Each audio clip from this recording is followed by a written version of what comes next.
Chairman সাহেবের বাড়ির উঠোনে সালিশ বসেছে। কারণ প্রবাসী স্বামীর গৃহবধূ শারমিনের রুমে তার ননদ শাশুড়ি বিষাক্ত কালাজ সাপ ছেড়ে দিয়েছে, যেন শারমিনকে ছোবল মারে। গভীর রাতে গৃহবধূকে বিষাক্ত কালাজ সাপ কামড়ে দিয়েছে। গৃহবধূ শারমিনের নসিব ভালো, তাই সেই নীরবঘাতক কালাজ সাপের কামড় অনুভব করার সাথে সাথে ঘুম থেকে লাফিয়ে ওঠে এবং মোবাইলের আলো দিয়ে দেখে কালাজ সাপ কামড়িয়েছে। সে হাতের কাছে কোনো কিছু না পেয়ে উপস্থিত বুদ্ধি কাজে লাগিয়ে নিজের পরনের সেলোয়ারের ফিতা খুলে তার পা বাঁধে। তারপর তার শাশুড়ি ননদকে ডাকে তাকে একটু হাসপাতালে নিয়ে যাওয়ার জন্য, কিন্তু তারা বলে এত রাতে পারবে না, সকালে নিয়ে যাবে। আশেপাশে তাদের প্রতিবেশীকে ডাকলে তারাও দরজা খুলে না। তখন শারমিন বাধ্য হয়ে গভীর রাতেই মেডিকেলে যায়। আর সকাল হতেই তার শাশুড়ি ননদ রটায় ঘরের বধূ ঘরের জিনিসপত্র নিয়ে পরপুরুষের সাথে পালিয়ে গেছে। তখন প্রতিবেশীরা বলে রাতে তোমাদের বউ আমাদের ডেকেছিল সাপে কেটেছে বলে। তখন শাশুড়ি উত্তর দেয় ও তো নাটকবাজ, তোমাদের সাথে নাটক করেছে। ও যা ছলচাতুরি জানে তা আমার 14 গোষ্ঠীও জানে না। প্রতিবেশীদের সাথে ওদের সম্পর্ক ভালো না হওয়াতে প্রতিবেশীরাও আর কথা বাড়ায় না। তার শাশুড়ি তার ছেলের কাছে কল করে বইয়ের নামে উল্টোপাল্টা বোঝায় এবং ছেলেটা বিশ্বাস করে। দীর্ঘ 4 দিন মেডিকেলে ভর্তি থেকে চিকিৎসা নিয়ে সুস্থ হয়ে বাপের বাড়িতে ফিরে। কারণ কালাজ ভীষণ বিষাক্ত এবং নীরব ঘাতক। এক কামড়েই সঠিক চিকিৎসার অভাবে মানুষ ছবি হয়ে যায়। এই 4 দিন শারমিনের বাপের বাড়ির লোকজন তার প্রবাসী স্বামীর সাথে যোগাযোগ করতে ব্যর্থ হয়। হাজারবার কল দেওয়ার পরেও কল রিসিভ করে না। শারমিন বাড়ি আসার পরে শ্বশুর বাড়িতে যাওয়ার চেষ্টা করলে তারা তাকে অপবাদ দেয় যে সে ঘরের বউ, গভীর রাতে কেন বের হবে। উল্টো তারা শারমিনের পরিবারের সাথে ঝগড়া ঝামেলা করে, তারা চলে আসে। এভাবে কয়েকদিন যাওয়ার পরে শারমিন খবর পায় তার শাশুড়ির ভাতিজা লাগে ও কালাজ সাপ ধরে এনে ওর শাশুড়িকে দেয়। শারমিনের শাশুড়ি এই সাপ টাকার বিনিময়ে ভাতিজা দিয়ে সংগ্রহ করে এবং রাতে শারমিনের ঘরে ছেড়ে দেয়। আর কালাজ এমন সাপ যে ওর ইচ্ছে হলেই ও মানুষকে কামড়ে দিয়ে আসে। পরে শারমিনের পরিবার চেয়ারম্যানকে বিচার দিয়ে সালিশ বসায়। সালিশ পরপর 2 দিন বসে। প্রথম দিন সালিশ বসানোর পরে রাতের দিকে ওর স্বামী শারমিনকে ফোন করে বলে এ সালিশ যেন বন্ধ করে। এ সালিশ যদি চলে তাহলে শারমিনকে ছেড়ে দিবে। শারমিন বলে এতদিন পর কিসের জন্য আমার খবর নিতেছেন? স্বামী হয়ে কি এমন কাজ করছেন যা হওয়ার সালিশে হবে?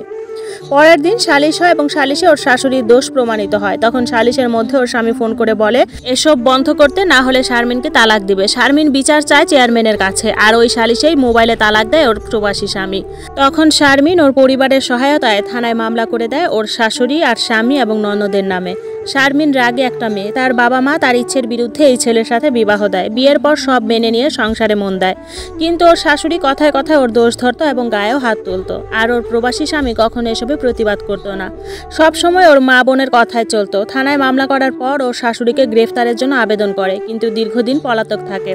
পরে চেয়ারম্যান মীমাংসা করে দেয়, 3 লাখ টাকা দেয় ওর স্বামী আর শাশুড়ি কাবিন বাবদ, আর যেন মামলা তুলে নেয়। শারমিনরাও মামলা তুলে নেয়। তালাকপ্রাপ্ত হওয়ার পর শারমিন বাপের বাড়ি ফিরে আসে।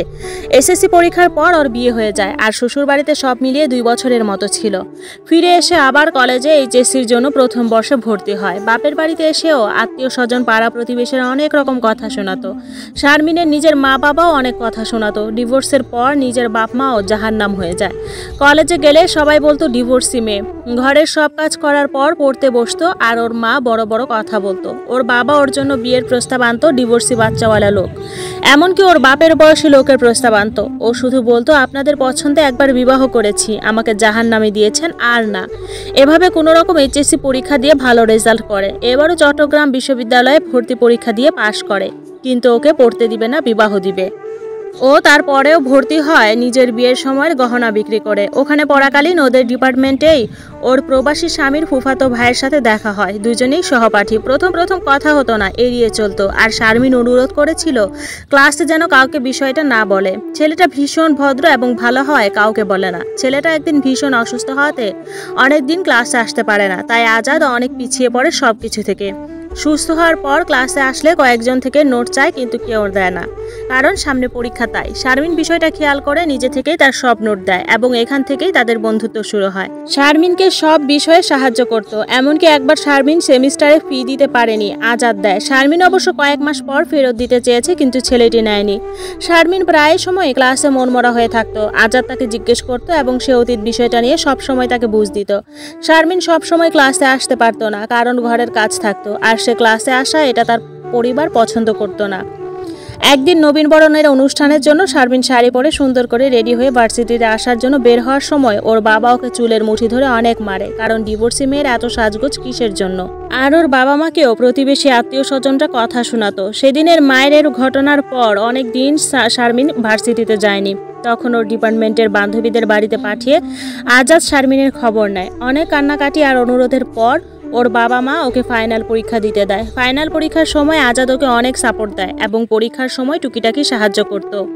ওকে রিক্সা ভাড়া পর্যন্ত দিয়ে দিত, অনেক কলম বই খাতাও গিফট হিসাবে দিত। শারমিন রাজি হতো না নিতে, কিন্তু আজাদ জোর করেই দিত। ফাইনাল পরীক্ষার পর আজাদ উচ্চশিক্ষার জন্য ফিনল্যান্ডে পড়তে যাবে। ওর পরিবার উচ্চবিত্ত হওয়াতে আর আজাদ নিজেও মেধাবী ছাত্র ছিল। প্রায় সব প্রস্তুতি শেষ, বিমানের টিকিট কাটাও হয়ে যায় আজাদের। আর দেশে আছে মাত্র 17 দিন। শারমিনেরও বিবাহ ঠিক করে ফেলে ওর বাবা, কারণ ওর বাবার বয়স হয়েছে আর সমাজের মানুষদের কথাগুলো অনেক তিক্ত। আর ডিভোর্সিদের জন্য দুনিয়াটা জাহান্নামের মতো। আজাদের ফোন ছিল, কিন্তু শারমিনের ফোন ওর বাবা মা নিয়ে ফেলে। এ কারণে আজাদ ওর বান্ধবীকে পাঠায় একটু দেখা করার জন্য। আজাদ শারমিনের বিবাহের বিষয়টা জানতো না।